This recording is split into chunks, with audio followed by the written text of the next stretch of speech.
whatever you think about what the Houthis are saying, whether it's real or not, you're giving them legitimacy for saying that this is about Israel and Gaza. Well, of course, they will say what they want to say. Actually, the Yemeni government doesn't agree with that. But you can turn it around the other way and say, well, what are the consequences of not acting? I mean, since the 19th of November, we've endured almost 2 months of continual attacks, and we gave warning after warning.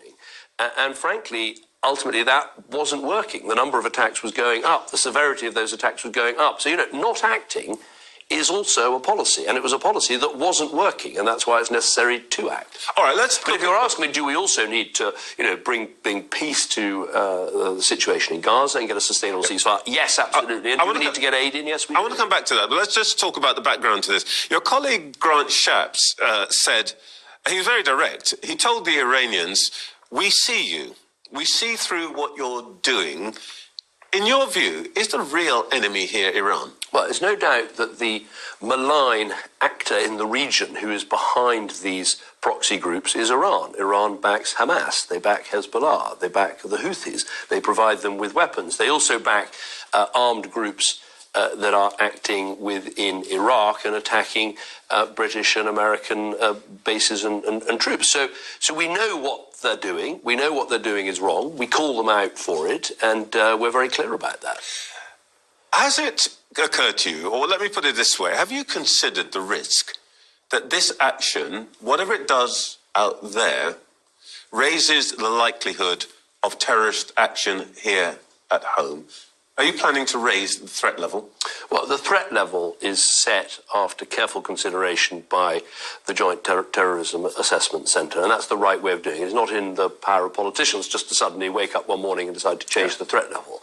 But our view is, look, take a step back from this. I mean, it's hard to think of a time when there's been so much danger and insecurity and instability in the world. The lights are absolutely flashing red, as it were, on the global dashboard. And what we need at that time is strong leadership and a clear plan. That's what we have with the Prime Minister and the team in place. But my point is, taking action, if you don't act against the Houthis in the Red Sea, you're going to see more attacks. They are effectively terroristic attacks. You'll see more of that. Is that by your action, you are raising the risk or the danger to people in this country. Was that part of your consideration in making this decision? We consider all of those things. I mean, obviously, it's interesting coming back as a former Prime Minister and sitting in those Cobra meetings and cabinet meetings and watching the Prime Minister. He is absolutely meticulous and careful at considering every question.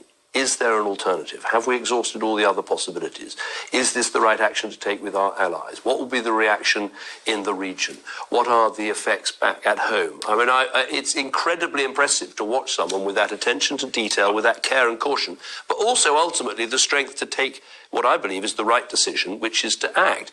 Of course, you can always say the Americans can do this on their own, but frankly, if you have the capability to help, and if you share with them the analysis that this needs to stop, it's right to step forward and act. And that's not Britain being sort of grandiloquent or anything. We are a country whose national interest is deeply affected by this. Let's talk about the impact of your own experience sitting in that prime ministerial seat. Back in 2013, you sought the backing of the House of Commons for an attack on Syria, and you thought, you said in your memoirs, you had Ed Miliband's support, but in fact, Labour voted against you, you lost the vote, and as a consequence, the Americans dropped plans for military actions. Now, when he stood for elections Labour leader, Keir Starmer promised that he'd never support military action. Says he does this morning.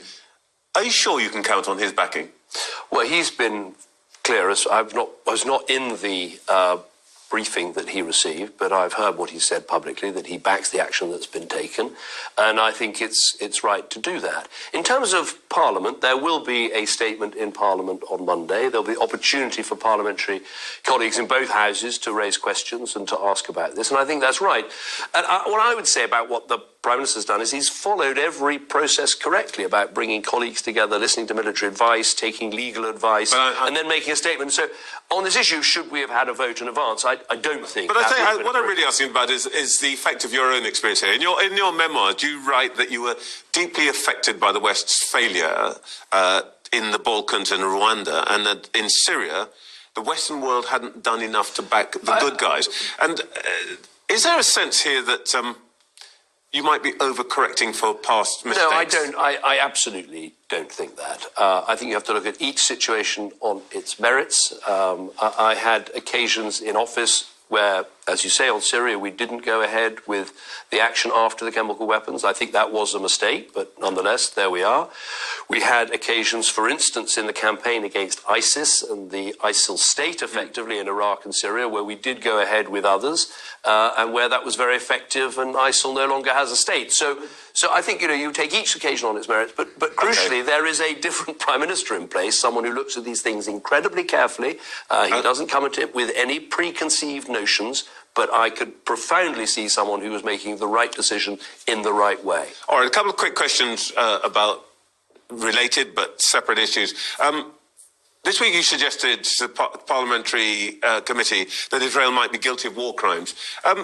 I didn't say that. Well, okay, let me ask you this way then. Do you agree with the South Africans that Israel has a case to answer before the International Court of Justice? No, I absolutely don't. I think the South African action is wrong. I think it's unhelpful. I think it shouldn't be happening. Now, of course, I'm not a lawyer, but they are talking here about genocide. They're taking this case on the basis of genocide. And, to prove that, you've got to prove that there was intent. Now, I take the view that Israel is acting in self-defense after the appalling attack on the 7th of October. But even if you take a different view to my view, to look at Israel, a democracy, a country with the rule of law, a country with armed forces that are committed to obeying the rule of law, to say that they have, that country, that leadership, that armed forces, that they have the intent to commit genocide, I think that is nonsense. I think that's wrong. But you can't know that. You can only judge on the basis of what they've done. Yeah, you can judge. You can judge, though, on the basis of what they have done and how they've acted and why they're acting. And to say there's an intent to commit genocide, I do believe that's wrong. All right. Last night, new president in Taiwan